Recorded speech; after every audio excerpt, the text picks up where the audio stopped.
ഇത് കേരളമാണ്, അങ്ങനെ ആരും വിരട്ടാൻ നോക്കണ്ട, അങ്ങനെ പേടിപ്പിച്ച് ഇവിടെ ഭരിക്കാമെന്ന് ആരും വിചാരിക്കണ്ട. കേരളം ഒരുപക്ഷെ സൗമ്യനെന്ന് കരുതിയ ഒരു പ്രതിപക്ഷ നേതാവിൻ്റെ വായിൽ നിന്ന് വന്ന വാക്കുകളാണിത്. കഴിഞ്ഞ 1.5 വർഷത്തോളമായി കേരളം ഒരുമിച്ചൊരു മഹാമാരിയെ നേരിടുകയാണ്. പല സ്ഥലങ്ങളിൽ, പല സാഹചര്യങ്ങളിൽ, പലതരത്തിലുള്ള ബുദ്ധിമുട്ടുണ്ടായിട്ടും മലയാളി ഒരുമിച്ച് ഈ നാടിനെ ഗ്രസിച്ചിരിക്കുന്ന മഹാമാരിക്കെതിരെ ഒരുമിച്ച് നിൽക്കുന്നിടത്ത് ഈ ദിവസങ്ങളിൽ കേട്ട ചില വാക്കുകളുടെ പ്രതികരണമാണത്. ഷക്കീന ബിഗ് ഡിബേറ്റ് ഇന്ന് ചർച്ച ചെയ്യുന്നു കേരളത്തിൻ്റെ ലോക്ക്ഡൗൺ എത്രമാത്രം പ്രായോഗികമാണ്, ഇത് മനുഷ്യരെ എത്രമാത്രം ബുദ്ധിമുട്ടിക്കുന്നു. ഈ ചർച്ചയിൽ നമ്മുടെ കൂടെ ഇന്നുള്ളത് Shri Joseph Vazhakkan XMLA, BJP സംസ്ഥാന spoke person Unnikrishnan, advocate Vinod Mathew സാമൂഹ്യ നിരീക്ഷകൻ, ശ്രീ സിബി തോട്ടുംപുറം ബിസിനസ്മാൻ. ഞാൻ ഈ ചർച്ച ആരംഭിക്കുന്നത് ശ്രീ സിബി തോട്ടുംപുറത്ത് നിന്നാണ്. അദ്ദേഹം ഒരു ബിസിനസ്സുകാരനാണ്, അദ്ദേഹം ഒരു സിനിമ പ്രൊഡ്യൂസറാണ്.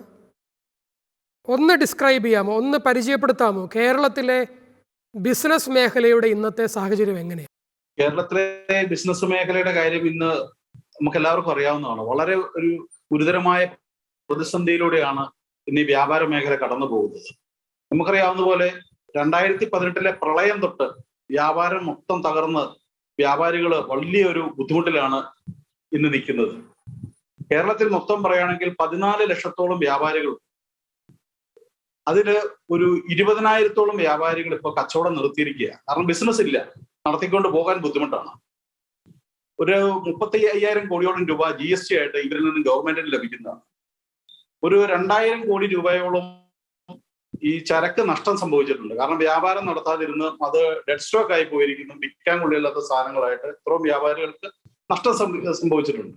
ഗവൺമെന്റ് പറയുന്നത് 1 മാസത്തെ വാടകയൊക്കെ ഇളവ് പറയുന്നുണ്ട്. പക്ഷെ അതുകൊണ്ടൊന്നും ആകാത്തൊരു സ്ഥിതിയിലാണ് ഇന്ന് വ്യാപാര മേഖല നിൽക്കുന്നത്. ഇത് കച്ചവടക്കാരുടെ ഒരു സാഹചര്യം അതാണ് എന്ന് പറയുമ്പോൾ ഇപ്പോൾ നമുക്ക് സമയപരിധികൾ വെച്ചിരിക്കുന്നു, ദിവസം നിശ്ചയിച്ചിരിക്കുന്നു. അതിന് ചെറിയ മാറ്റങ്ങളൊക്കെ ഗവൺമെന്റ് വരുത്തണം. ഗവൺമെന്റിനെ ഞാൻ കുറ്റപ്പെടുത്തി പറയുകയല്ല. ഗവൺമെന്റ് ചെയ്യുന്നത് ഇവിടുത്തെ കോവിഡിന്റെ ഈ വർധനവ് നിരക്ക് കുറയ്ക്കാൻ വേണ്ടിയുള്ള നടപടികൾ ഗവൺമെന്റ് മുമ്പോട്ട് പോകുമ്പോൾ ഇപ്പുറത്തെ തകർന്നടിയുന്ന വ്യാപാര മേഖലയും വ്യാപാരികൾ തന്നെയല്ല അവരോട് നമുക്ക് ആ ചർച്ചയിലേക്ക് കടന്നു പോകാം. ഞാൻ ജനറലി മൊത്തത്തിൽ നമ്മുടെ ഒരു വ്യാപാര മേഖല എങ്ങനെയാണ് പോകുന്നതെന്ന് അറിയാനുള്ള ശ്രമത്തിന്റെ ഭാഗമായിട്ടാണ് അങ്ങോട്ട് ചോദ്യം ചോദിച്ചത്. സാമൂഹ്യ നിരീക്ഷകനായ അഡ്വക്കേറ്റ് വിനോദ് മാത്യു നമ്മുടെ കൂടെ ഉണ്ട്.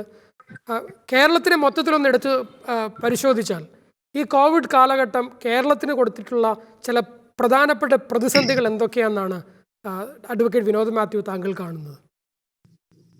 അല്ല, ഇവിടെ ഏറ്റവും പ്രധാനമായിട്ടുള്ള കാര്യം അശാസ്ത്രീയമായിട്ടുള്ള സംവിധാനങ്ങളാണ്. നിങ്ങൾ നോക്കൂ, ലോകത്തുള്ള എല്ലാ രാജ്യങ്ങളിലും കോവിഡ് 2ാം ഘട്ടവും അല്ലെങ്കിൽ ഫസ്റ്റ് ഘട്ടവും ഒക്കെ റിപ്പോർട്ട് ചെയ്യപ്പെട്ട പല രാജ്യങ്ങളും കോവിഡ് വിമുക്തമായി കഴിഞ്ഞിരിക്കുന്നു. നമ്മളിപ്പോ ഈ ഇടയ്ക്ക് കണ്ട യൂറോ കപ്പില് അവിടെ ആൾക്കാർ മാസ്ക് പോലും വെക്കുന്നില്ല. നമ്മൾ വിചാരിക്കും അവർക്കൊന്നും ജീവനിൽ കൊതിയില്ലാത്തവരാണ്. നമ്മളെക്കാളൊക്കെ ജീവനിൽ കൊതിയുള്ളവരും നമ്മളെക്കാളൊക്കെ ജീവിതത്തെ മനോഹരമായി ജീവിതത്തെ സമീപിക്കുന്നവരൊക്കെയാണ്. അവരൊക്കെ കോവിഡ് വിമുക്തമായി കഴിഞ്ഞപ്പോൾ ഇവിടെ 3ാം തരംഗം പ്രതീക്ഷിച്ച് ഇങ്ങനെ മാനത്തോട്ട് നോക്കി നിൽക്കുക. നമ്മളിങ്ങനെ 3ാം തരംഗം ഇപ്പൊ വരും. എന്തുകൊണ്ടാണ് ഈ 3ാം തരംഗവും വരുന്നത്? ഈ അശാസ്ത്രീയമായിട്ടുള്ള ഞാൻ വലിയ കാര്യങ്ങളൊന്നും ഞാൻ ഇന്നും കൂടെ മനസ്സിലാക്കിയ ഒരു കാര്യമാണ്. ഇവിടെ ഹോം ഐസൊലേഷൻ ആണ് ഇപ്പൊ വലിയ സംഭവമായിട്ട് പറയുന്നത്. Home isolation. ഈ ഹോം ഐസൊലേഷൻ എന്ന് വെച്ച് കഴിഞ്ഞാൽ ഇപ്പൊ എന്റെ വീട്ടിൽ ആർക്കും കോവിഡ് ഇല്ല. ഞങ്ങൾ 5 പേര് വീട്ടിലുണ്ട്. എനിക്കിപ്പോ കോവിഡ് ആണ് റിപ്പോർട്ട് ചെയ്യപ്പെട്ട എന്നെ നേരെ വീട്ടിൽ കൊണ്ടുവന്നാക്കും. ഞാൻ വീട്ടിൽ നിൽക്കും. ആദ്യം എങ്ങനെയായിരുന്നു? ട്രേസ് ചെയ്യായിരുന്നു. ടെസ്റ്റ് ആൾക്കാരുടെ പുറകെ പോയി അവരെ കണ്ടുപിടിച്ച് ഫസ്റ്റ് ലൈൻ കമ്മ്യൂണിറ്റി സെന്ററിലേക്ക് മാറ്റുന്നു, കമ്മ്യൂണിറ്റി ലിവിംഗ് സെന്ററിലേക്ക് മാറ്റും. ഇപ്പൊ അതൊന്നുമില്ല. നിങ്ങൾ വീട്ടിൽ ഇരുന്നോളാനാ പറയുന്നത്. വീട്ടിൽ ഇരിക്കുമ്പോൾ അവിടെ പുതിയ ക്ലസ്റ്റർ രൂപപ്പെടുകയാണ്. ഞാൻ വീട്ടിലേക്ക് വരുമ്പോൾ എനിക്ക് കോവിഡ് ആണെങ്കിൽ എന്റെ അപ്പന് കോവിഡ് ഇല്ല, എന്റെ അമ്മയ്ക്ക് കോവിഡ് ഇല്ല, ഞാൻ കാരണം ഇവർക്കെല്ലാം കോവിഡ് വരികയാണ്. ഞങ്ങളിൽ ആരൊക്കെ പുറത്തോട്ട് ഇറങ്ങുന്നൊന്നും ആരും ഇപ്പൊ ശ്രദ്ധിക്കുന്നില്ല. അപ്പൊ ഞാൻ പുറത്തോട്ട് ഇറങ്ങുമ്പോൾ കോവിഡ് വരും. അപ്പൊ ഈ വീടുകൾ തന്നെ പുതിയ ക്ലസ്റ്റർ രൂപപ്പെടുന്ന സംവിധാനമുണ്ട്. എന്തൊരു അശാസ്ത്രീയമാണ്. ഇവർ ആദ്യം പറഞ്ഞുകൊണ്ടിരുന്നത് എന്താണ്? അപ്പൊ ഇങ്ങനെ അതുപോലെ തന്നെ നമുക്ക് ഇപ്പൊ ഈ വ്യാപാരി നമ്മുടെ പൊതുമേഖല ഈ മേഖലയിലെല്ലാം ഇപ്പൊ ഞങ്ങളുടെ കൊല്ലം കോർപ്പറേഷൻ എത്രയോ സ്ഥലങ്ങളിൽ ട്രിപ്പിൾ ലോക്ക്ഡൌൺ എന്നറിയാം. എന്താ അവർ ചെയ്യുന്നത് അറിയാമോ? TPR കൂടുന്ന ഒരു പഞ്ചായത്ത് മുഴുവൻ ട്രിപ്പിൾ ലോക്ക്ഡൌൺ ആക്കുക. ഇത് എവിടുത്തെ സംവിധാനമാ? ഇവർക്ക് പോലീസുണ്ട്, ആരോഗ്യ പ്രവർത്തകരുടെ സംവിധാനമുണ്ട്. നിങ്ങൾക്ക് എവിടെയാണോ TPR നിരക്ക് കൂടുന്നത് അതിനെ മൈക്രോ കമ്മ്യൂണിറ്റി സെന്റർ ആക്കി മാറ്റണ്ടേ? അല്ലാതെ ഒരു പഞ്ചായത്ത് മുഴുവൻ അടച്ചിട്ടുമ്പോൾ അവിടെയുള്ള വ്യാപാരികൾ അവരെന്ത് ചെയ്യും? അതുപോലെ ഞാൻ ലോകത്ത് ആദ്യമായിട്ട് കാണുകയാണ് ഈ കോവിഡിനെ നിയന്ത്രിക്കാൻ വേണ്ടി ദിവസങ്ങളുടെ എണ്ണം ചുരുക്കുക. യൂറോപ്യൻ രാജ്യങ്ങളടക്കം അവര് ഇതിനെ പ്രതിരോധിച്ച് അവരുടെ സമയദൈർഘ്യം കൂട്ടിയിട്ടാണ്. അവരുടെ സേവന മേഖലയും അടിസ്ഥാന മേഖലയും ജോലി ചെയ്യുന്ന സ്ഥാപനങ്ങളും ബാങ്കും ഒക്കെ രാത്രിയിൽ വരെ അവരുടെ സംവിധാനം വർദ്ധിപ്പിച്ചിട്ടാണ് ആളുകളെ അവിടേക്ക് എത്തിച്ചത്. ഇത് ആഴ്ചയിൽ 3 ദിവസം തുറക്കാം, അതിന് സമയം കുറവാണ്, ആൾക്കാരുടെ ഇടിച്ചു കയറി ചെല്ലും. പിന്നെ എന്തോ ചെയ്യണം? ആൾക്കാർ എന്തോ വേണമെന്ന് ഈ പറയുന്നത്? ഇവർക്കൊന്നും ബാങ്കിൽ പോകണ്ടേ? കോവിഡ് ഒന്ന് മരിക്കുമെന്നും പറഞ്ഞ് പട്ടിണി കിടന്ന് മരിക്കാൻ പറ്റുമോ? ഇത് ആരാ എഴുതി കൊടുക്കുന്നത്? ഒരു ജനങ്ങളുമായിട്ട് ഒരു ബന്ധമില്ലാത്ത കുറെ പോലീസുകാരും കുറെ IAS ഇവനൊക്കെ ജീവിതത്തിൽ ജനങ്ങൾ 25ാമത്തെ വയസ്സിൽ ഇവനൊക്കെ സിവിൽ സർവീസ് എഴുതി കയറിയതാണ്. അതിനുശേഷം ജനങ്ങളുമായിട്ടൊന്നും ഒരു പുലബന്ധം പോലും ഇല്ല. ഇവിടുത്തെ രാഷ്ട്രീയക്കാരും പൊതുപ്രവർത്തകരും ഡോക്ടർമാരും ഒക്കെ പറയുന്നതൊക്കെ കാറ്റിൽ പറത്തിയിട്ട് ഇവിടെ കുറെ പോലീസ് IPS IAS ജനങ്ങളുമായിട്ട് ഒരു പുലബന്ധം, ആ വാക്ക ഉപയോഗിക്കുന്നത്, ഒരു പുലബന്ധം ഇല്ലാത്തവന്മാർ എഴുതി കൊടുക്കുന്നത് വന്ന് വായിക്കാനാണെങ്കിൽ ഇങ്ങനൊരു മുഖ്യമന്ത്രി എന്തിനാണ്? ഇങ്ങനൊരു ഭരണകൂടം എന്തിനാണ്? മനസ്സിലായി വിനോദ് മാത്യു. യാഥാർത്ഥ്യവുമായി ഒരു പുലബന്ധവും ഇല്ലാത്തവർ എഴുതി കൊടുക്കുന്ന ചില കാര്യങ്ങളുടെ പുറത്ത് തീരുമാനമെടുക്കാനാണ് ഒരു ഗവൺമെൻറ് ഇരിക്കുന്നത്. ശ്രീ ജോസഫ് വാഴക്കൻ, ഇതിൻ്റെ ശാസ്ത്രീയ വശത്തെക്കുറിച്ചൊക്കെ ചർച്ച ചെയ്യുന്നതിന് മുൻപ് എങ്ങനെയാണ് ഇത്തരമൊരു സാഹചര്യം ഉണ്ടാകുമ്പോൾ ഈ ഒരു പാൻഡമിക്കോ ഒരു ഗവൺമെൻറ് ഇടപെടേണ്ട ഒരു സാഹചര്യം ഉണ്ടാകുമ്പോൾ അത് എങ്ങനെ ഇടപെടണമെന്നും എന്ത് ചെയ്യണമെന്നും ഗവൺമെൻറ് ശാസ്ത്രീയമായി തീരുമാനിക്കുന്നത്? ഞാൻ ഈ പർട്ടിക്കുലർ സിറ്റുവേഷനെ മാത്രം എടുത്തിട്ട്, താങ്കൾ വർഷങ്ങളായിട്ട് MLA ആയിരുന്ന ഒരാളാണ്, ഈ സിസ്റ്റം എങ്ങനെയാണ് വർക്ക് ചെയ്യുന്നതെന്ന് അറിയാവുന്ന ആളാണ്. എങ്ങനെയാണ് ഇത്തരം സാഹചര്യങ്ങളെ നേരിടാൻ വേണ്ടി ഗവൺമെൻറ് ഒരു തീരുമാനം എടുക്കുന്നത്? അതിനുള്ള വഴികൾ എന്തൊക്കെയാണ്? അതിനുള്ള രീതികൾ എന്തൊക്കെയാണ്? നമ്മുടെ നാട്ടില് ഏതാണ്ട് 1.5 വർഷമായിട്ടുണ്ട് ഈ പാൻഡമിക് സിറ്റുവേഷൻ ആയിട്ട്. ഇതിന്റെ ആദ്യഘട്ടത്തില് നമുക്ക് നമ്മുടെ കേരളത്തിൽ അത്രമാത്രം കാര്യമായ ഒരു പ്രതിസന്ധി സൃഷ്ടിച്ചിരുന്നില്ല. മരണനിരക്ക് വളരെ കുറവിലായിരുന്നു. ഉണ്ടായിരുന്ന കോവിഡ് പോലും നമുക്ക് ക്യൂറബിൾ ആയിരുന്നു. കുറെയൊക്കെ വളരെയധികം താമസിക്കാതെ തന്നെ ആളുകൾക്ക് വീണ്ടും പഴയ സാറേ, ഞാൻ ഒന്നും കൂടെ ഇന്ററപ്റ്റ് ചെയ്യാണ്. എൻ്റെ ചോദ്യം ഇതാണ്: സാധാരണ ഗവൺമെൻറ്റുകൾ ഇത്തരമൊരു സാഹചര്യം ഉണ്ടാകുമ്പോൾ അതിനെങ്ങനെ നേരിടണമെന്ന് ശാസ്ത്രീയമായി തീരുമാനം എടുക്കുന്നതിൻ്റെ സ്റ്റെപ്പുകൾ എങ്ങനെയാണ്? അതാണ് നമുക്ക് ഗവൺമെൻറ് പ്രതിനിധി നമ്മൾ എക്സ്പെക്ട് ചെയ്യുന്നുണ്ട്. അദ്ദേഹം ഇതുവരെ ജോയിൻ ചെയ്തിട്ടില്ലാത്തതുകൊണ്ട് ഈ ചർച്ച മുൻപോട്ട് പോകാൻ ഇത് ആവശ്യമായതുകൊണ്ട് ഗവൺമെൻറ്റിലിരുന്ന MLA ആയിരുന്ന ഭരണത്തിൽ ഇടപെട്ടിട്ടുള്ള ഒരാളെന്നുള്ള നിലയ്ക്ക് സാധാരണ ഇത്തരമൊരു സാഹചര്യത്തിൽ ഗവൺമെൻറ് എടുക്കുന്ന എങ്ങനെയാണ് ഇതിനെ എങ്ങനെ നേരിടണമെന്ന് ശാസ്ത്രീയമായി തീരുമാനം എടുക്കുന്നതിൻ്റെ സ്റ്റെപ്പുകൾ ഒന്ന് പറഞ്ഞു തരാമോ? അല്ല, ഗവൺമെന്റിന് ഇതിന് അവരുടേതായ ഒരു മെഷീനറി ഉണ്ട് ഇത്തരം കാര്യങ്ങളെ സംബന്ധിച്ചിടത്തോളം. ആ ഗവൺമെന്റ് മെഷീനറികള് പ്രത്യേകിച്ച് ഉദ്യോഗസ്ഥന്മാരും ഡോക്ടർമാരും ആരോഗ്യ വകുപ്പിന്റെ ഡിപ്പാർട്ട്മെന്റിന്റെ ആളുകളും എല്ലാം ചേർന്നുള്ള ഒരു സംവിധാനമാണ് ഇക്കാര്യത്തിൽ പ്രതിരോധത്തിന് വേണ്ടി ഗവൺമെന്റ് ഒരുക്കിയിട്ടുള്ളത്. അവർക്കൊരു സിസ്റ്റം ഉണ്ട്. ആ സിസ്റ്റത്തിന്റെ അടിസ്ഥാനത്തിൽ അവർക്ക് കിട്ടുന്ന പഠനങ്ങളുടെ അടിസ്ഥാനത്തിലൊക്കെയാണ് അവര് തീരുമാനങ്ങൾ എടുക്കുന്നതൊക്കെ. പക്ഷെ അത്തരം തീരുമാനങ്ങളൊക്കെ ഇവരിവിടെ എടുത്തിരുന്നു. ആദ്യഘട്ടത്തിൽ നമ്മൾ അവരൊക്കെ പറയുന്നത് 100% വിശ്വസിക്കുകയും അതേ രീതിയിലാണ് കാര്യങ്ങൾ പോകുന്നത് എന്നുള്ള വിശ്വാസം നമുക്കും ഉണ്ടായിരുന്നു. പക്ഷെ പിന്നീട് ഇങ്ങോട്ട് വന്നപ്പോഴേക്കും ഇപ്പോൾ നമ്മുടെ മുമ്പിൽ ഉയർന്നു വന്നിരിക്കുന്ന വളരെ പ്രധാനപ്പെട്ട ഒരു കാര്യം, ജീവനാണോ ജീവിതമാണോ നമുക്ക് പ്രധാനപ്പെട്ടതെന്നൊരു ചോദ്യമാണ് ഇപ്പോൾ നമ്മുടെ മുമ്പിൽ ഉയർന്നു വന്നിരിക്കുന്നത്. സത്യം പറഞ്ഞാൽ രണ്ടും പ്രധാനപ്പെട്ടതാണ്. ഇവിടെ ജീവൻ രക്ഷിക്കാൻ വേണ്ടിയിട്ടുള്ള ചില നടപടികൾ ചെയ്യുന്നുവെന്നാണ് ഗവൺമെന്റിന്റെ ഭാഗത്തു നിന്നുള്ള വിശദീകരണം നടക്കുന്നത്. ഗവൺമെന്റ് ഇപ്പോൾ ചെയ്യുന്നത് ഒരു രോഗി, ഇപ്പോൾ ഒരാളെ കോവിഡ് ആണ് എന്ന് പറഞ്ഞാൽ ആദ്യഘട്ടങ്ങളിലൊക്കെ ഉടനെ തന്നെ ഡിപ്പാർട്ട്മെന്റിൽ അതിന്റെ ബന്ധപ്പെട്ട ഹെൽത്തിന്റെ ഇതിൽ ചുമതലപ്പെട്ട ആളുകളെ ഇത് അറിയിക്കും. അവരുടനെ തന്നെ ബന്ധപ്പെട്ടെടുത്ത് അറിയിക്കും. ആംബുലൻസുകൾ വരും, നമ്മളെ കൊണ്ടുപോകും. ഇങ്ങനെ അവരവിടെ കൊണ്ടുപോയി ട്രീറ്റ് ചെയ്യും. 10-12 ദിവസം കഴിയുമ്പോൾ നമ്മൾ നെഗറ്റീവ് ആകും, നമ്മളെ പുറത്ത് വിടുന്നു. അങ്ങനെയായിരുന്നു ഇതിന്റെ ആദ്യഘട്ടത്തിലൊക്കെ. ഒരു ഘട്ടം കഴിഞ്ഞപ്പോഴത്തേക്കും അതൊക്കെ നിയന്ത്രണത്തിനപ്പുറത്തേക്കായിപ്പോയി. നിയന്ത്രണത്തിനപ്പുറത്തേക്കായി പോയപ്പോഴേക്കും ഇതൊക്കെ അങ്ങോട്ട് മാറ്റി. എല്ലാ നിയമങ്ങളിലും അന്ന് വരെ പാലിച്ചിരുന്ന എല്ലാ റൂളുകളും മാറ്റിക്കൊണ്ട് പുതിയ കാലത്തിനനുസരിച്ചിട്ടുള്ള പുതിയ നിർദ്ദേശങ്ങളായി. അവസാനം ഇതൊന്നും ഹോസ്പിറ്റലുകളിലേക്ക് പോകേണ്ട കാര്യമില്ല, വീടുകളിൽ തന്നെ ഇരുന്നാൽ മതി, അത് ഇന്ന രീതിയിൽ ചെയ്താൽ മതി എന്നൊക്കെ പറഞ്ഞുകൊണ്ട് അതിനകത്തൊക്കെ ലഘുവാക്കി അതൊക്കെ പുതിയ നിർദ്ദേശങ്ങൾ സമർപ്പിച്ചുകൊണ്ടാണ് നമ്മുടെ ഇവിടുത്തെ പ്രതിരോധ പ്രവർത്തനങ്ങൾ മുന്നോട്ട് പോയത്. ഒരു ഘട്ടം കഴിഞ്ഞപ്പോഴേക്കും നമ്മുടെ നിയന്ത്രണത്തിനപ്പുറത്തേക്കായി. ഈ രണ്ടാം തരംഗം എന്ന് പറയുന്നത് തന്നെ നമുക്കുണ്ടായ വലിയ പിഴവിൽ നിന്ന് തന്നെയാണ് ഈ രണ്ടാം തരംഗം എന്ന് പറയുന്നത്. ഈ രണ്ടാം തരംഗം എന്ന് പറഞ്ഞാൽ നിർബന്ധമുള്ള എന്തോ ഒരു കാര്യമായിരുന്നു രണ്ടാം തരംഗവും മൂന്നാം തരംഗവും എന്നുള്ള നിലയിലാണ് ഇന്നിപ്പോൾ ഇവിടെ പറയുന്നത്. ഇപ്പൊ അടുത്ത തരംഗം അത് നിർബന്ധമാണ്, പക്ഷെ അത് നിർബന്ധമുള്ള കാര്യമല്ല.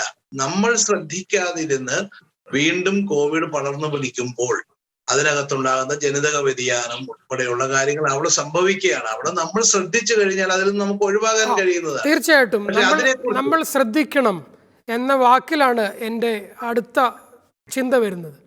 ശ്രീ ജോസഫ് വാഴക്കൻ അങ്ങയിലേക്ക് തിരിച്ചു വരികയാണ്. ഞാനിത് ചോദിച്ചൊരു ചോദ്യം ഇതാണ്. വളരെ താങ്കൾ പറയുന്നതനുസരിച്ച് ജീവനും ജീവിതവും പ്രധാനപ്പെട്ടതാണെന്ന് താങ്കൾ പറഞ്ഞു. ജീവിതം നമുക്കിനിയും കരുപ്പിടിപ്പിക്കാവുന്നതാണ്. മൂന്നാമത്തെ വേവ് നമ്മൾ പ്രതീക്ഷിച്ചിരിക്കുന്നു. ധാരാളം മനുഷ്യരുടെ കഴിഞ്ഞ 2 വേവിനേക്കാൾ വലിയ അപകടം ഉണ്ടാകാൻ സാധ്യതയുണ്ടെന്ന് ലോകത്തിൻ്റെ പല ഭാഗങ്ങളിൽ നിന്ന് റിപ്പോർട്ട് ചെയ്ത് കഴിഞ്ഞു. നമ്മൾ ഈ ദിവസങ്ങളിൽ പ്രതിപക്ഷം അടക്കം ഉന്നയിക്കുന്ന ചില ആരോപണങ്ങൾ, ഗവൺമെൻറ് നിഷ്ക്രിയമാണ്, ഗവൺമെൻറ് ആളുകൾക്ക് തുറന്നു കൊടുക്കുന്നില്ല, കാര്യങ്ങളെല്ലാം വീണ്ടും ഓപ്പൺ ആകുന്നില്ല എന്നൊക്കെ പറയുമ്പോൾ സത്യത്തിൽ ജീവന് വേണ്ടി നിലനിൽക്കുന്ന ഒരു ഗവൺമെൻറ്റിനോട് നിങ്ങൾ നിഷേധാത്മകമായി പ്രതികരിക്കുന്നതായിട്ട് നമുക്കതിനെ കണക്കുകൂട്ടേണ്ടി വരില്ലേ, ജീവൻ പ്രധാനപ്പെട്ടതായതുകൊണ്ട്? ഞങ്ങൾ അതിന് നിഷേധാത്മകമായി പ്രതികരിക്കുന്നു എന്ന് പറയുന്നത് ശരിയൊന്നുമല്ല. എല്ലാ തരത്തിലും പൂർണ്ണമായും സഹകരിക്കുകയാണ്. എല്ലാ ആളുകൾക്കും ജീവൻ എല്ലാവർക്കും പ്രധാനപ്പെട്ടതാണ്. അത് ഭരണകക്ഷിക്കും പ്രതിപക്ഷത്തിനും ഒക്കെ തുല്യമാണ്. അതുകൊണ്ട് ആ കാര്യത്തിലൊന്നും ആരും വെള്ളം ചേർക്കാൻ ആഗ്രഹിക്കില്ല. പക്ഷേ നമ്മൾ എടുത്തിരിക്കുന്ന പല കാര്യങ്ങളും അശാസ്ത്രീയമാണ്. ഇന്നിപ്പോ ഞാൻ ഇപ്പോൾ ഒരു കാര്യം പറയാം. ഇപ്പൊ യൂറോപ്പ് ഒരുപക്ഷെ ഇതിന്റെ ആദ്യഘട്ടത്തിൽ ഏറ്റവും കൂടുതൽ അഫക്റ്റഡ് ആയിരുന്ന സ്ഥലമാണ്. ഇപ്പൊ ഇറ്റലിയൊക്കെ നമ്മള് എത്ര തീവ്രമായിരുന്നു. ഇറ്റലിയിലൊക്കെ നമ്മള് കേട്ടിട്ടുണ്ട്, ഈ ആദ്യമൊക്കെ അവിടെ ഹോസ്പിറ്റലുകൾക്ക് സൗകര്യമില്ല. ഹോസ്പിറ്റലുകളിലൊക്കെ വെന്റിലേറ്ററിൽ ചെന്നാല് പ്രായമുള്ള ആളുകളും കിടക്കുമ്പോൾ പ്രായം കുറഞ്ഞ ആളുകൾ വന്നു കഴിയുമ്പോൾ പ്രായമുള്ള ആളുകളുടെ വെന്റിലേറ്റർ എടുത്തു മാറ്റി പ്രായം കുറഞ്ഞവർക്ക് കൊടുക്കുന്നു. അവരെയൊക്കെ സ്വാഭാവിക മരണത്തിന് വിടുന്നു. ഇങ്ങനെ ഒരുപാട് കഥകൾ അന്ന് കേരളം ഒരുപാട് മേനി പറഞ്ഞിട്ടുള്ള ഒരു കാലഘട്ടമാണ്. പിന്നീട് നമ്മൾ കണ്ടു, നമ്മുടെ സെക്കൻഡ് വേവിൽ നമ്മുടെ നാട്ടിലും ഇതൊക്കെ സംഭവിക്കുന്നത് നമ്മൾ കണ്ടു. ഈ സംഭവങ്ങളൊക്കെ ഉണ്ടാകുന്നത് ഇതൊക്കെ ഉണ്ടായിട്ടുണ്ടെങ്കിൽ നമ്മുടെ ഭാഗത്ത് അതിന് മുമ്പുള്ള 2-3 തെരഞ്ഞെടുപ്പുകളും ആ കാലഘട്ടത്തിൽ ഉണ്ടായിട്ടുള്ള ഒരു അഴിച്ചുപിടിയിലും ഒക്കെ രണ്ടാം വേവിന് കേരളത്തിൽ കാരണമായിട്ടുണ്ടെന്നുള്ള കാര്യത്തിലും സംശയമൊന്നുമില്ല. പക്ഷെ ഞാൻ പറയുന്നത് ഇപ്പോൾ സ്വീകരിച്ചിരിക്കുന്ന പല മാർഗങ്ങളും ശാസ്ത്രീയമല്ല, അശാസ്ത്രീയമാണ്. ഇവിടെ ഇന്നിപ്പോൾ ഇതാരാണ് ഇത് നിർദ്ദേശിക്കുന്നത് എന്നുള്ളതിനെ കുറിച്ച് നമുക്ക് ബലമായ സംശയമുണ്ട്. കാരണം ഇപ്പോഴത്തെ ഈ നിർദ്ദേശം അനുസരിച്ച് നമുക്ക് കോവിഡിനെ ഫലപ്രദമായി നിയന്ത്രിക്കാൻ കഴിയില്ല എന്നുള്ളതാണ് സത്യം. ഇവിടെ കടകൾ അടച്ചിടുന്നത്, ഇപ്പം അവിടെ വ്യാപാരികൾ പറയുന്ന ഒരു അർത്ഥമുണ്ട്. ജീവിതം ഒരു പ്രധാനപ്പെട്ട കാര്യം തന്നെയാണ്. കാരണം ജീവന് വേണ്ടി കാത്തിരിക്കുന്ന ജീവിതം നടക്കാതെ വന്നു കഴിഞ്ഞാൽ ആളുകൾ എന്തും ചെയ്യുന്ന ഒരു അവസ്ഥയിലേക്ക് വരും. കാരണം ജീവൻ ആ രീതിയിലും ജീവൻ നിലനിർത്താൻ അവർക്ക് പ്രധാനപ്പെട്ടതാണ്. ജീവിതം പിന്നെ ഫലപ്രദമാക്കി ജീവിതത്തിലേക്ക് അവർക്ക് തിരിച്ചു വരാൻ കഴിഞ്ഞാൽ ജീവനം നിലനിർത്താൻ കഴിയുകയുള്ളൂ. ഇവിടെ കടകൾ അടച്ചിടുന്നതിൽ അശാസ്ത്രീയമാണ്. ഒരു ദിവസം പിന്നെ ചെരുപ്പിന്റെ കട തുറക്കും, ഒരു ദിവസം പിന്നെ തുണിയുടെ കട തുറക്കും, ഒരു ദിവസം സ്വർണ്ണക്കട തുറക്കും, ഒരു ദിവസം മറ്റു കടകൾ തുറക്കും. ഇപ്പൊ ഒരു വിവാഹ ആവശ്യത്തിന് പോകുന്ന ആളുകൾക്ക് ഈ മുഴുവൻ സാധനങ്ങൾ ഒരു ദിവസം തന്നെ വാങ്ങേണ്ടതാണ്. പക്ഷെ ഇതിപ്പോൾ ഇതുമായി ബന്ധപ്പെട്ട ആളുകൾക്ക് ഈ 5 ദിവസവും പോയാൽ മാത്രമേ അവർക്ക് ആവശ്യമായ സാധനങ്ങളെല്ലാം. സാർ, നമ്മൾ ഇന്നലെ ഒരു കാഴ്ച കണ്ടു. നമ്മൾ ഇന്നലെ പത്രത്തിലും ടി വിയിലൊക്കെ ഒരു കാഴ്ച കണ്ടു. മിഠായി തെരുവ് ഒന്ന് തുറന്നതിൻ്റെ റിസൾട്ട്. ഞാൻ അഡ്വക്കേറ്റ് വിനോദ മാത്യുവിനോടാണ്. സാർ, താങ്കൾ വളരെ ആവേശത്തോടു കൂടിയും വികാരത്തോടു കൂടിയും സംസാരിച്ചു ഗവൺമെൻറ്റിൻ്റെ അശാസ്ത്രീയതയെക്കുറിച്ച്. ഇങ്ങനെ തുറക്കുന്നു, ഇത് എല്ലാ ദിവസവും തുറക്കാൻ ഒരു ഓപ്പർച്യൂണിറ്റി ഉണ്ട്, എല്ലാ ദിവസവും കടകൾ തുറന്നിരിപ്പുണ്ട് എന്നൊക്കെ കേട്ട് കഴിഞ്ഞാൽ മലയാളിയുടെ ഒരു സാമൂഹിക സ്വഭാവമുണ്ട്. ഒരാവശ്യവുമില്ലാതെ പുറത്തേക്ക് ഇറങ്ങുക, ബഹളം വയ്ക്കുക, എവിടെയെങ്കിലുമൊക്കെ കൂട്ടം കൂടി നിൽക്കുക. നിങ്ങൾ ഇന്നലെ ആ മിഠായി തെരുവ് കണ്ടു കാണും. ഗവൺമെൻറ് കൃത്യമായി പറഞ്ഞിരുന്നു ഞായറാഴ്ച മുതൽ 3 ദിവസത്തേക്ക് കടകളെല്ലാം തുറക്കാൻ റെഡിയാണ്. ഇന്നലെ ആ ആൾക്കൂട്ടം കാണുന്ന ലോകത്തിൽ ഏതെങ്കിലും ഒരു മനുഷ്യൻ, നിങ്ങൾ ഈ പറയുന്ന വികാരപ്പെടുന്നതിൻ്റെ അപ്പുറത്തേക്ക് ജീവന് വില കൊടുക്കുന്ന ഒരാൾ ഇത്തരം കാര്യങ്ങൾ തുടരാൻ അനുവദിക്കാൻ സാധ്യതയുണ്ടോ? അത് തന്നെ ഞാൻ പറഞ്ഞത്, അതിന്റെ അശാസ്ത്രീയത എന്ന് പറഞ്ഞത്. ഈ മിഠായി തെരുവ് തുറന്നു കൊടുത്തതാണ്, എന്തിനാ അടച്ചിട്ടത്? അത് അങ്ങനെ തുറന്നിടുന്നെങ്കിൽ എല്ലാ ദിവസവും കാണുന്ന ഒരു ജനക്കൂട്ടത്തെയാണ് താങ്കൾ അവിടെ കണ്ടത് ഇന്നലെ. നോ നമ്മൾ ആദ്യത്തെ പോലെ ഒന്നുമല്ല. ഇപ്പൊ മലയാളികൾ ഇതുമായി പൊരുത്തപ്പെട്ട് കഴിഞ്ഞു. ആവശ്യമില്ലാതെ മലയാളികൾ അതുമായി പൊരുത്തപ്പെട്ടു. ഞാൻ സാറിനോട് ആർഗ്യുമെന്റിന് വേണ്ടി തന്നെ ചോദിക്കുകയാണ്, മലയാളികൾ ഇതുമായിട്ട് പൊരുത്തപ്പെട്ടിരുന്നെങ്കിൽ നമ്മൾ അവിടെ ഒരു കാഴ്ച അങ്ങനെ കാണുമായിരുന്നു. ആ ജനക്കൂട്ടം അറ്റ്ലീസ്റ്റ് അതിലേക്ക് വരുന്നൊരു മനുഷ്യൻ അവിടേക്ക് ഇടിച്ചു കയറാൻ തയ്യാറാകുമായിരുന്നു ആ വലിയ ആൾക്കൂട്ടത്തിലേക്ക്. ആ ആൾക്കൂട്ടം സൃഷ്ടിക്കപ്പെട്ടതാണ്. ഇവിടെ പ്രളയം ഉണ്ടായത് എങ്ങനെയാണ്? ഞാൻ തർക്കത്തിന് പറയുന്നത് എങ്ങനെ പ്രളയം ഉണ്ടായെന്ന് ഇവിടുത്തെ പ്രതിപക്ഷവും ഇവിടുത്തെ പത്രവും പറഞ്ഞു. വെള്ളം നിറഞ്ഞപ്പോ തുറന്നു വിട്ടില്ല, അതല്ലേ പ്രളയം ഉണ്ടായതിന്റെ കാരണം. ഇവിടെ മിഠായി നമുക്കറിയാം, ഒരു ഉത്സവ സീസൺ വരികയാണ്. ഇപ്പൊ നിങ്ങൾ നോക്കൂ, പെരുന്നാളിന്റെ സീസൺ 3 ദിവസം ഒന്ന് തുറക്കാൻ കൊടുക്കുക. ഞാൻ ചോദിക്കട്ടെ, കാശുള്ളവരുടെ കയ്യിൽ പണമുള്ളവർക്ക് പുറത്തോട്ടിറങ്ങണം, സാധനം വാങ്ങണം. അതാ ഈ അശാസ്ത്രീയത എന്ന് പറഞ്ഞാൽ. ലോകത്ത് എവിടെയാണ്? ലോകത്ത് കോവിഡിനെ വിജയിച്ച ഏത് രാജ്യത്താണ് ഈ സമയം ചുരുക്കി കോവിഡിനെ പ്രതിരോധിച്ചത്? എല്ലായിടത്തും, ലോകത്തെ എല്ലാ രാജ്യങ്ങളിലും നിങ്ങൾ അന്വേഷിച്ചു നോക്കൂ. ലോകത്തെ എല്ലാ രാജ്യങ്ങളിലും ചെയ്തത് ഞായറാഴ്ച അടക്കം അവരുടെ സമയം ദൈർഘിപ്പിച്ചു. ഇവിടെ ഞാനൊരു അഡ്വക്കേറ്റ് ആണ്. 25% സ്റ്റാഫേ ഉള്ളൂ ഒരു സർക്കാർ ഓഫീസിൽ. ഞാൻ ഒരു കാര്യത്തിന് ഞാൻ കോടതിയുടെ ഒരു ഓഫീസിൽ പോയി കഴിഞ്ഞാൽ ഞാൻ ആ ഓഫീസിൽ ഒരു പേപ്പർ മൂവ് ചെയ്യുന്നതിന് വേണ്ടി ഒരു തവണ പോകുന്ന ഞാനിപ്പോൾ ഒരു 5 തവണ പോകേണ്ട സാഹചര്യമാണ്. ഈ 5 തവണ പോകുമ്പോഴും ഞാൻ ഓഫീസിൽ കയറി ഇറങ്ങുന്നു, ഞാൻ സാനിറ്റൈസർ ഉപയോഗിക്കുന്നു. അപ്പൊ അവിടെ എന്തുകൊണ്ട് ഈ സ്റ്റാഫ് എന്ന് പറയുന്നവർക്ക് കുറച്ചുകൂടെ സമയം ദീർഘിപ്പിച്ചു കൊടുത്തുകൂടാ? അവർക്ക് അലവൻസ്, അവർക്ക് DA സംവിധാനം ഒക്കെ അതൊക്കെ ദീർഘിപ്പിച്ചു കൊടുത്താൽ പോരെ? അപ്പൊ എവിടെയാണ് ഒരു വലിയൊരു മഹാമാരിയെ, അല്ലെങ്കിൽ ഇത്തരത്തിൽ ഞാൻ ഇവിടെ ജോസഫ് വാഴക്കൻ സാർ പറഞ്ഞൊരു കാര്യമുണ്ട്, ജീവനും ജീവിതവും. ശരിയാണ്, ജീവൻ പ്രധാനമാണ്. കോവിഡ് എന്തുകൊണ്ട് ജീവൻ പോകാൻ പാടില്ല. പക്ഷെ ജീവിതം മുമ്പോട്ട് തള്ളി നീക്കാൻ കഴിയാതെയും ജീവൻ പോകാൻ പാടില്ല. കഴിഞ്ഞ ദിവസം ഒരു മനുഷ്യൻ ആത്മഹത്യ ചെയ്തില്ലേ? അപ്പൊ ഇത്തരത്തിൽ ജീവന് പ്രധാനമാണ്, ജീവിതവും പ്രധാനമാണ്. അപ്പൊ ജീവിതം കരുപ്പിടിപ്പിക്കാൻ അല്ലെങ്കിൽ ജീവിതം മുമ്പോട്ട് കൊണ്ടുപോകാൻ കഴിയാതെ ആത്മഹത്യയിലേക്ക് പോകുന്ന സാഹചര്യവും സൃഷ്ടിക്കപ്പെടാൻ പാടില്ല. ഞാനിവിടെ ഒരു കാര്യം പറഞ്ഞുകൊണ്ട് അവസാനിപ്പിക്കാം. അതായത് കഴിഞ്ഞ പ്രതിപക്ഷം നിയമസഭയിൽ പറഞ്ഞൊരു കാര്യമുണ്ട്, ഡയറക്റ്റ് ബെനിഫിറ്റ് ട്രാൻസ്ഫർ. ഞങ്ങൾ അകത്തിരിക്കാമെന്നേ, ഞങ്ങൾക്ക് ഒരു പ്രശ്നവുമില്ല, ഞങ്ങൾ അകത്തിരിക്കാം. ഞങ്ങൾക്ക് ഇവിടുത്തെ ലോകത്തെ എല്ലാ രാജ്യങ്ങളിലും, ഡൽഹി അടക്കമുള്ള സംസ്ഥാനങ്ങളും അവിടുത്തെ എല്ലാ മനുഷ്യരുടെയും ബാങ്കിലേക്ക് നിശ്ചിത തുകയിട്ട് കൊടുത്തു. നിങ്ങൾക്ക് കിറ്റും ഞങ്ങൾക്ക് തരണ്ട, ഞങ്ങൾക്ക് കിറ്റൊന്നും വേണ്ട. ഞാൻ എല്ലാ ദിവസവും ഓരോ വീട്ടിലോട്ട് 1 കിലോ പച്ചക്കറിയും 1 കിലോ അരിയും കൊടുത്തിട്ട് ഞങ്ങൾ ഈ അരി പുറത്ത് വിറ്റ് കാശുണ്ടാക്കണം? നിങ്ങൾ ഞങ്ങൾക്ക് പണം താ, ഞങ്ങളുടെ അക്കൗണ്ടിലേക്ക് ഞങ്ങൾ ഡയറക്റ്റ് ആയിട്ട് ഞങ്ങൾ പണം താ, ഞങ്ങളുടെ വീട്ടിൽ നിന്ന് കാര്യങ്ങൾ ചെയ്യാം. ഓൺലൈൻ ട്രാൻസ്ഫറിനെ പറ്റി പറയും, ഓൺലൈൻ പർച്ചേസിനെ പറ്റി പറയുന്നു. ഈ ഓൺലൈൻ പർച്ചേസിന് ഞാൻ വീട്ടിൽ നിന്ന് ചെയ്യണം, എന്റെ കൈ പണം വേണ്ടേ? ഈ പണമില്ലാതെ എങ്ങനെ ഓൺലൈൻ പർച്ചേസ് ഞാൻ ചെയ്യുക? അപ്പൊ ഇത് തികച്ചും ഞാൻ ആ വാക്കാണ് ഉപയോഗിക്കുന്നത്. ഒരു ജനങ്ങളുടെ ഫീലിങ്സ് അറിയണ്ടേ? അവരുമായിട്ട് ഒരു ബന്ധമില്ലാത്തവർ എഴുതി കൊടുക്കുന്ന വായിക്കുന്നതാണോ ഒരു ജനപ്രതിനിധി അല്ലെങ്കിൽ ഒരു ഭരണകർത്താവിന്റെ ഉത്തരവാദിത്വം എന്ന് പറയുന്നത്? ഒറ്റ കാര്യം പറയാം. ഞാൻ ചോദിക്കട്ടെ, ഒരു ബന്ധവുമില്ലാത്ത, ഒരു പരിചയമില്ലാത്ത 50 പേർക്ക് KSRTC ബസ്സിൽ യാത്ര ചെയ്യാം. ഒരു ബന്ധവും. ഞാൻ ഒരു ബസ്സിൽ കയറുമ്പോൾ എന്റെ ആ ബസ്സിൽ ഇരിക്കുന്നവരോട്ട് എനിക്കൊരു ബന്ധവുമില്ല. അവർ എവിടുന്ന് വരുന്നു, എങ്ങോട്ട് പോകുന്നവരാണ്, അവർ മാസ്ക് വെച്ചിട്ടുണ്ടോ, അതിൽ രോഗിയുണ്ടോ, ഒന്നും എനിക്കറിയില്ല.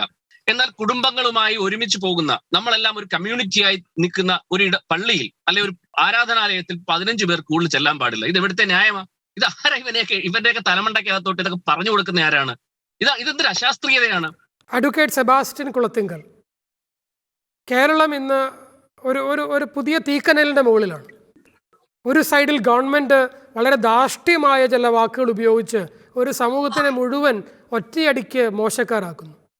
വേറൊരു സ്ഥലത്ത് 1-2 കഴിഞ്ഞ പ്രളയം മുതൽ 2008 പ്രളയം മുതൽ വലിയ സങ്കടത്തിലൂടെ, വളരെ വിഷമത്തിലൂടെ കടന്നു പോകുന്നൊരു സമൂഹം കഴിഞ്ഞ 1.5 വർഷമായി ഗവൺമെൻറ് കണ്ടിന്യൂസ് ആയിട്ട് പറയുന്ന എല്ലാ കാര്യങ്ങളോടും ചേർന്ന് നിൽക്കുന്ന ഒരു സമൂഹം, അവർ മടുത്ത് അവരുടെ എല്ലാ മനസ്സമാധാനം നഷ്ടപ്പെട്ട് പ്രതികരിക്കാൻ തയ്യാറാവുന്നു.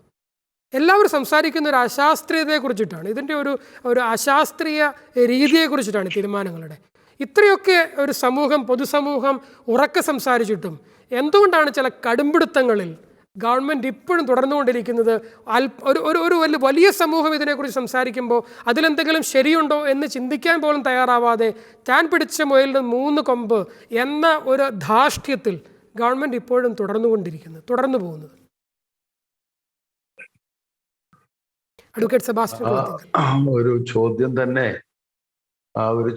തന്നെ ഒരു തെറ്റായ രീതിയിലാണ് ചോദിച്ചിരിക്കുന്നത്. ഗവൺമെന്റ് എന്തിനു വേണ്ടിയാണ് ഒരു സംസ്ഥാനത്ത് പ്രവർത്തിക്കുക? ജനങ്ങളെ സംരക്ഷിക്കാൻ, ജനങ്ങളുടെ ക്ഷേമം ഉറപ്പുവരുത്തുവാൻ. അത് തന്നെയാണ് കേന്ദ്ര ഗവൺമെന്റും സംസ്ഥാന ഗവൺമെന്റും ഒക്കെ ഇക്കാര്യത്തിൽ അനുവർത്തിച്ചു കൊണ്ടിരിക്കുന്ന നയം.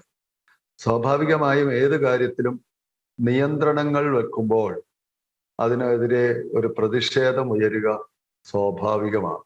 തങ്ങളുടെ സ്വാതന്ത്ര്യം പരിമിതപ്പെടുമ്പോൾ തങ്ങളുടെ ഉപജീവന മാർഗമടക്കമുള്ള തൊഴിലിടങ്ങളിൽ നിയന്ത്രണങ്ങളും പരിമിതികളും ഉണ്ടാവുകയും നഷ്ടം സംഭവിക്കുകയും ചെയ്യുമ്പോൾ അത് കുറച്ച് കാലം നീളുമ്പോൾ സ്വാഭാവികമായും അത് പ്രതിഷേധമായും പ്രക്ഷോഭമായും ഒക്കെ രൂപം മാറും.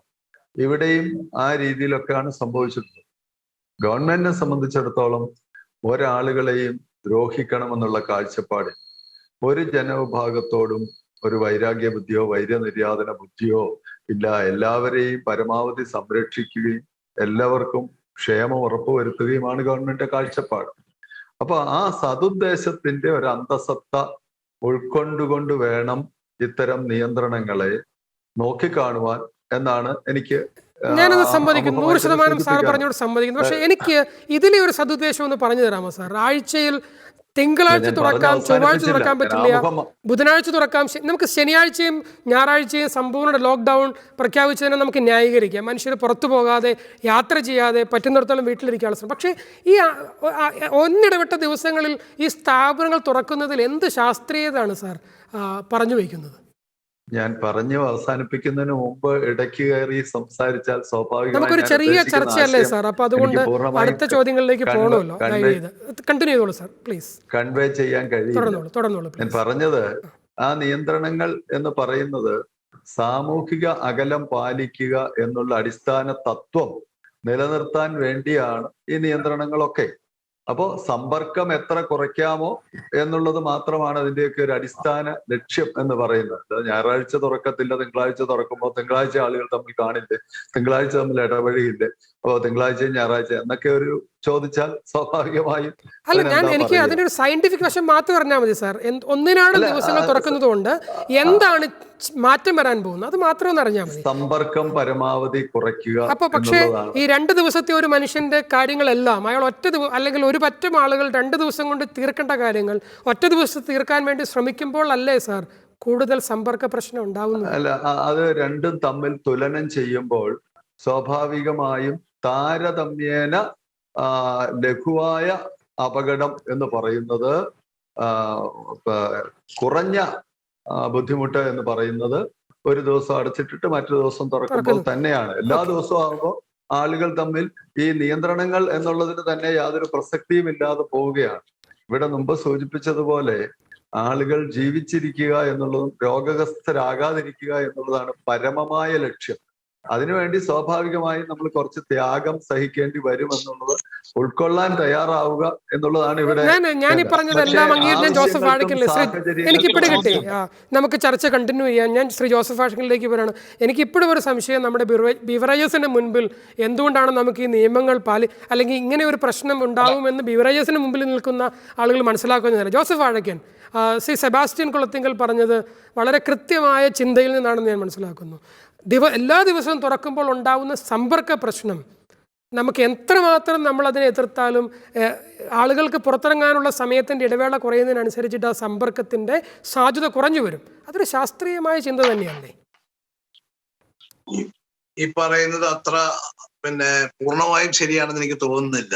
ആദ്യമൊക്കെ കേൾക്കുമ്പോഴത് തോന്നിയെങ്കിലും ഈ പ്രായോഗികമായി വരുമ്പോ അത് അത്ര ശരിയായിട്ടുണ്ടെന്ന് എനിക്ക് തോന്നുന്നില്ല. കാരണം ഇപ്പൊ ബാങ്കുകള്, ഞാൻ ഇടയ്ക്ക് ബാങ്കുകളിൽ പോകാറുള്ളതാണ്. ഇപ്പോ ബാങ്കുകൾ ഒന്നരവട്ട ദിവസങ്ങളിലായിരുന്നു, 3 ആഴ്ചയിൽ 3 ദിവസം മാത്രമായിരുന്നു തുറന്നിരുന്നത്. ആ 3 ദിവസങ്ങളിലും വലിയ തിരക്കായിരുന്നു. പ്രത്യേകിച്ച് മാസത്തിന്റെ ആദ്യ നാളുകളിലാണെങ്കിൽ പെൻഷൻകാരും എല്ലാവരും കൂടി വൻ തിരക്കാണ് ബാങ്കുകളിൽ. ബിവറേജിന്റെ മുമ്പിലെ പോലെയാണ് പല ബാങ്കുകളുടെ മുമ്പിലേക്ക് പോകുന്നത്. അതേസമയം ഇത് ആഴ്ചയിൽ ഇപ്പൊ 5 ദിവസം കഴിഞ്ഞ ദിവസം മുതൽ തുറക്കാൻ തുടങ്ങി. ആ തുടങ്ങിയതിന് ശേഷം ബാങ്കുകൾ തിരക്കില്ല. അല്ലായിരുന്നുവെങ്കിൽ ഈ ക്യൂവിൽ നിൽക്കുന്ന ആളുകൾ ഒരു സാമൂഹ്യ അകലം, ഇപ്പൊ ആരും വിചാരിച്ചാലും ക്യൂവിൽ നിൽക്കുന്ന ആളുകൾക്ക് സാമൂഹ്യ അകലം പാലിക്കൽ എന്ന് പറയുന്നത് അത്ര പ്രായോഗികമല്ല. അതിന് പോലീസ് തന്നെ, പട്ടാളം തന്നെ ഇറങ്ങി നിന്ന് അത്രമാത്രം സ്ട്രിക്റ്റ് ആക്കിയാൽ മാത്രം. അതെല്ലാ ദിവസവും നടക്കുന്ന കാര്യമല്ല. അതുകൊണ്ട് അവിടെ ഒന്നും ഈ പറയുന്ന അകലമൊന്നുമില്ല. എല്ലാവരും വളരെ യോജിച്ച് ഇടിച്ചു കയറി നിന്ന് ബാങ്കിൽ കയറാനുള്ള തിരക്കായിരുന്നു. ഇപ്പൊ അത് ആഴ്ചയിൽ 5 ദിവസമാക്കി. കഴിഞ്ഞ ആഴ്ച മുതൽ അത് ആഴ്ചയിൽ 5 ദിവസമായി.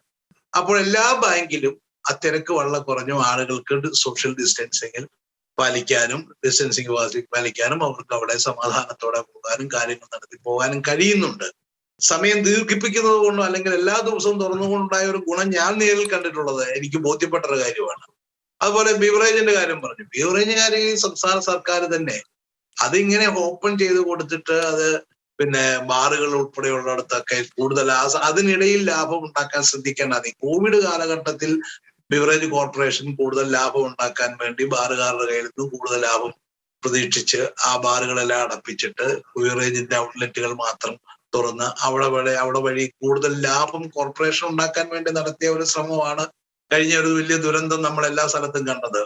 100 കണക്കിന് ആളുകൾ അവിടെ കൂട്ടം കുടിക്കുക. അതൊക്കെ വെറും സാധാരണക്കാരും പാവപ്പെട്ടവരുമായ ആളുകളാണ്.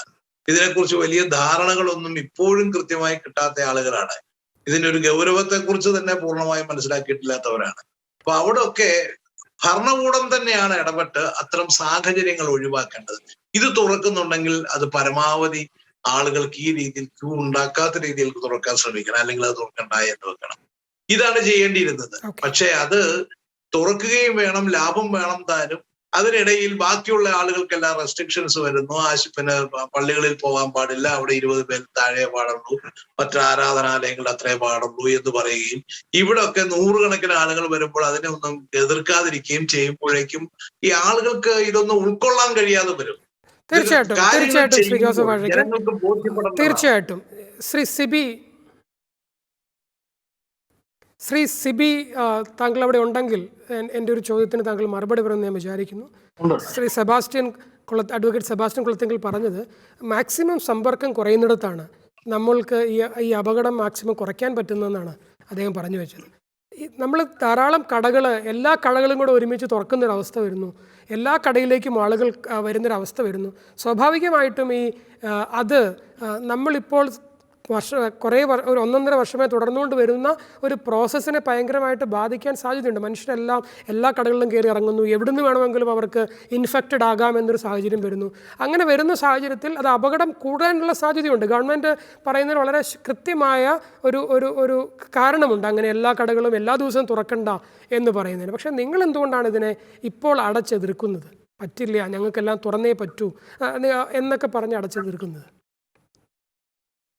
ഞങ്ങള് കടകൾ തുറക്കണമെന്ന് പറയുന്നത് വ്യാപാരികളുടെ അവസ്ഥ വളരെ ദയനീയമാണ്. വ്യാപാരം അവർക്ക് ജീവിക്കാൻ ബുദ്ധിമുട്ടാണ്. കടകൾ എല്ലാ ദിവസവും തുറന്നില്ലെങ്കിൽ പോലും ആഴ്ചയിൽ ഒരു 4 ദിവസമെങ്കിലും തുറക്കാൻ അനുവദിച്ചില്ലെങ്കിൽ ഇനി മുമ്പോട്ട് ജീവിക്കാൻ ബുദ്ധിമുട്ട് വരും.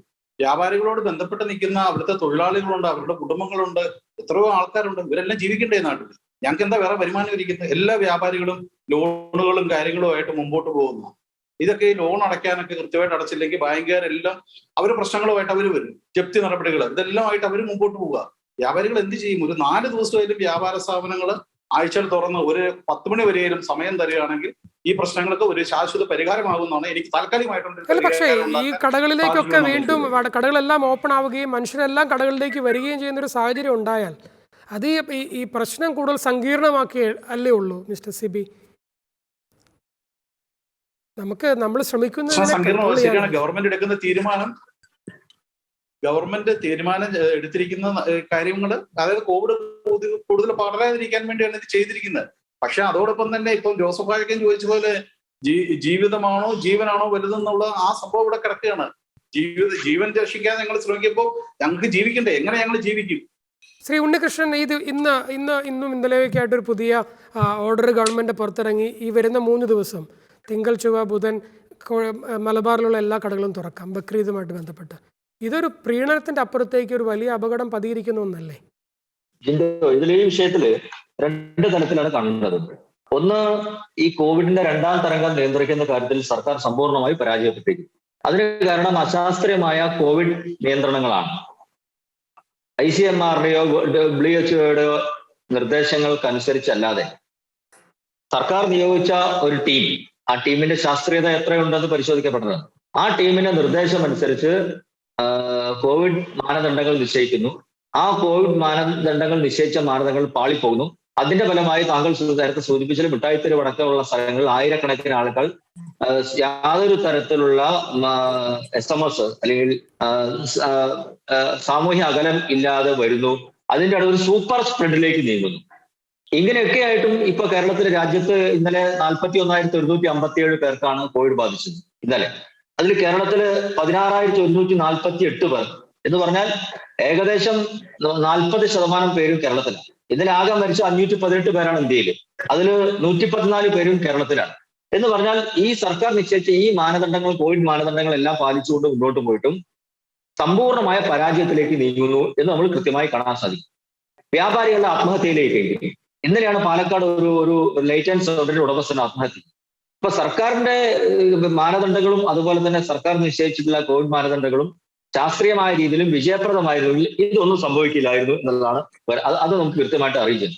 മാത്രമല്ല ഇത്തരം കാര്യങ്ങൾ കഷ്ടപ്പെട്ട് വേദന അനുഭവിച്ച് എങ്ങനെയെങ്കിലും കട തുറക്കണമെന്ന് യാചിക്കുന്ന കടക്കാരോട് മുഖ്യമന്ത്രിയുടെ ദാഷ്ട്യം നിറഞ്ഞ സംസാരം, കളി എന്നോട് വേണ്ട, കളി പഠിപ്പിക്കും എന്ന രീതിയിൽ ദാഷ്ട്യത്തോടെ പെരുമാറുന്ന മുഖ്യമന്ത്രി അവരെ ആശ്വസിപ്പിക്കുന്ന ഒരു പരം അവരെ ഭീഷണിപ്പെടുത്ത സമീപനം സ്വീകരിക്കുന്നു. ഇനി താങ്കൾ ചോദിച്ച രണ്ടാമത്തെ കാര്യത്തിലേക്ക് വരാം.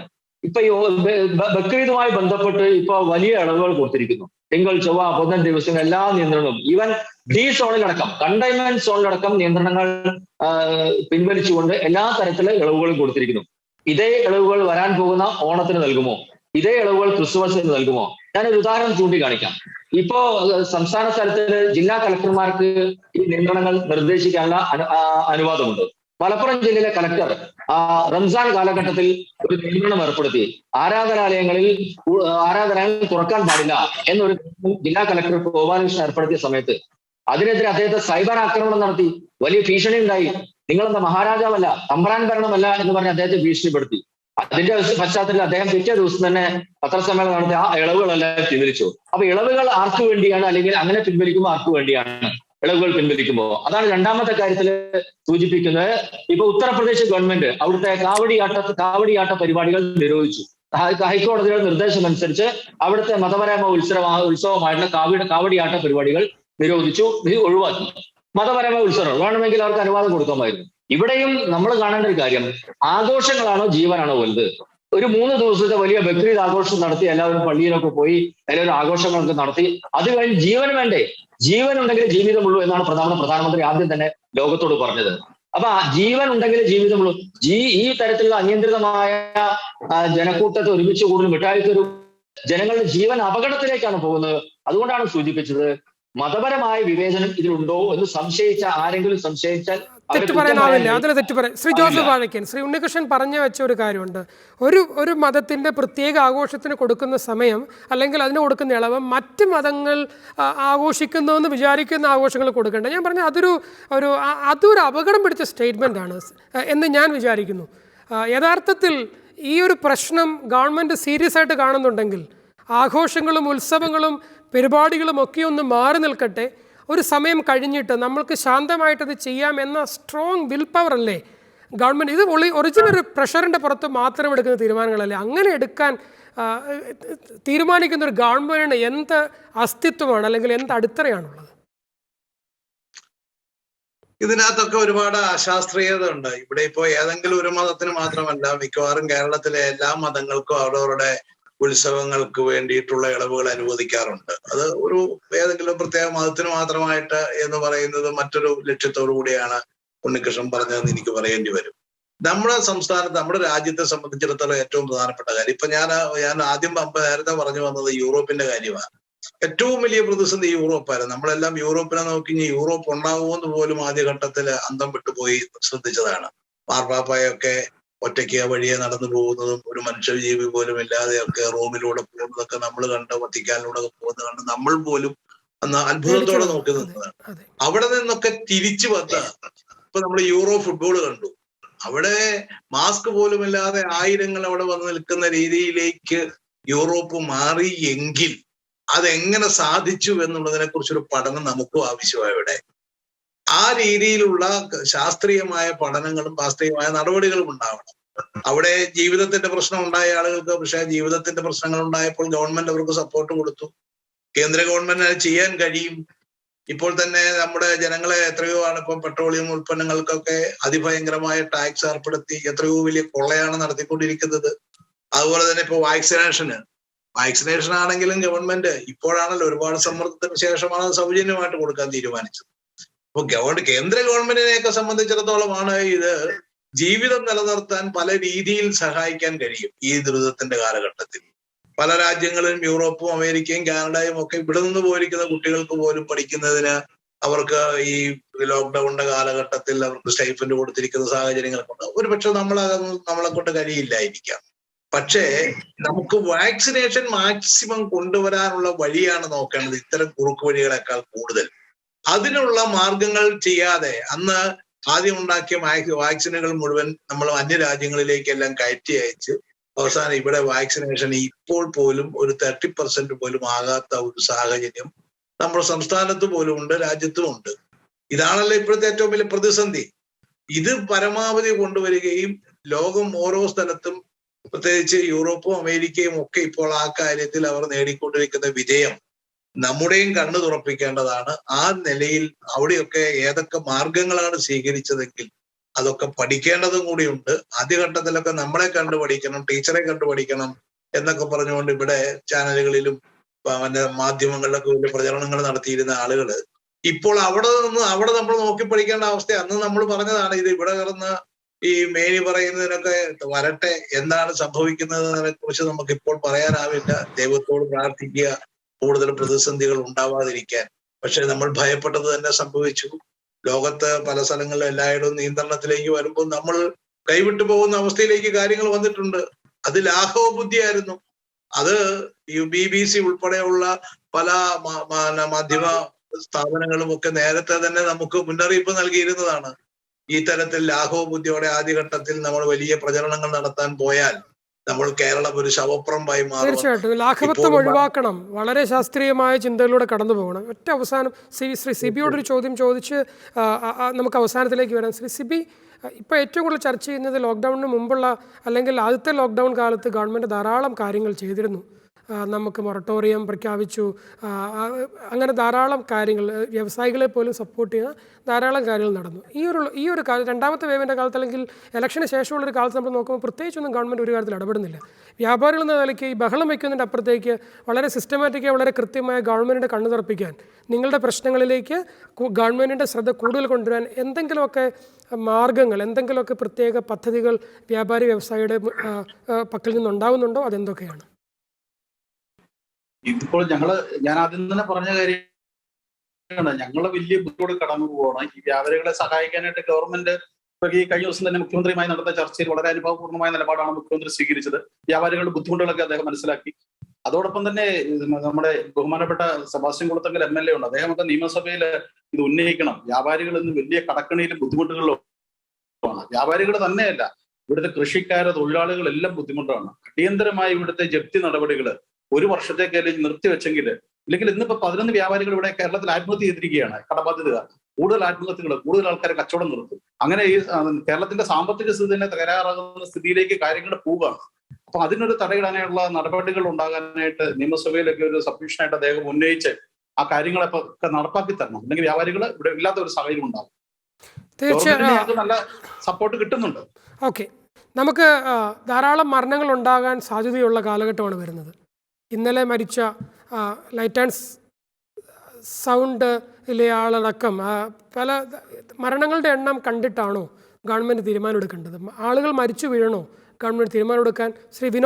അഡ്വക്കേറ്റ് വിനോദ് മാത്യു, നമുക്ക് വളരെ വേഗത്തിൽ ഗവൺമെൻറ് എടുക്കാൻ പറ്റുന്ന ചില പ്രാക്ടിക്കൽ സൊല്യൂഷൻസ് എന്തൊക്കെയാണ് എന്ന് താങ്കൾക്ക് തോന്നുന്നു? അല്ല, അതിവിടെ സൂചിപ്പിച്ചു കഴിഞ്ഞു. നമ്മൾ ലോകരാജ്യങ്ങളിലൊക്കെ ഇതിനെ പിടിച്ച് കോവിഡിനെ നിയന്ത്രിക്കുന്ന സമയത്ത് അവരവരുടെ സിറ്റിസൺസിന് കൃത്യമായ വെൽഫെയർ സംവിധാനങ്ങൾ കൊടുത്തിട്ടുണ്ട്.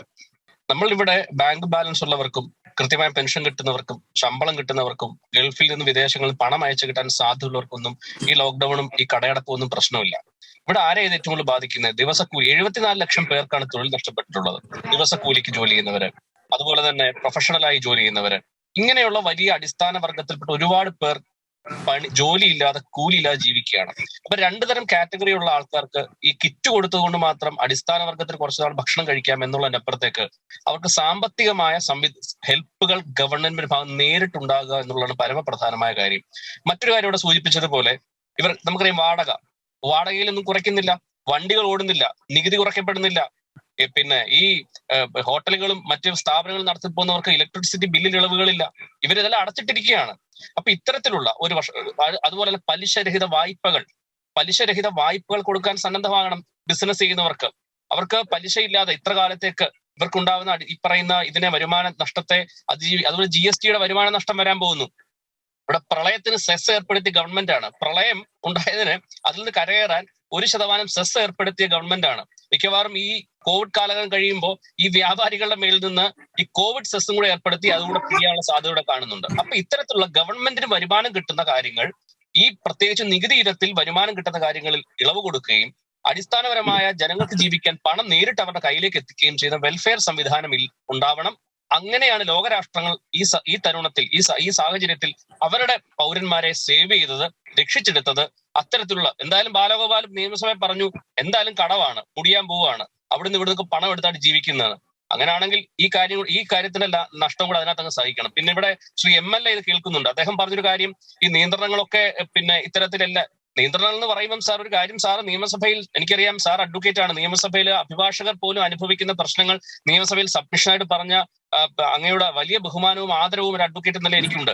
സാർ ഒരു കാര്യം മനസ്സിലാക്കണം, ഇവിടെ പണമില്ലാത്തതിന്റെ പേരിൽ അല്ലെങ്കിൽ കയ്യിൽ വരുമാനമില്ലാത്തതിന്റെ പേരിൽ ജീവിതം എങ്ങനെ മുമ്പോട്ട് തള്ളി നീക്കുമെന്നുള്ള ആധിയുടെ പേരിൽ, ആകുലതയുടെ പേരിൽ ആളുകൾ ആത്മഹത്യ ചെയ്യാനുള്ള ഇടവരുത്താൻ സർക്കാർ സംവിധാനവും ഇവിടെ ഭരിക്കുന്നവരും ഇടയാക്കരുന്ന ഒറ്റ പ്രാർത്ഥന മാത്രമേ അങ്ങയോടുള്ളൂ. അതേ പ്രാർത്ഥനയോടുകൂടി നമുക്കിത് അവസാനിപ്പിക്കാം. വിശക്കുന്നവർക്കെല്ലാം ഭക്ഷണം കൊടുക്കാൻ ഗവൺമെൻറ് എടുത്ത നയം വളരെ നല്ലതാണ്.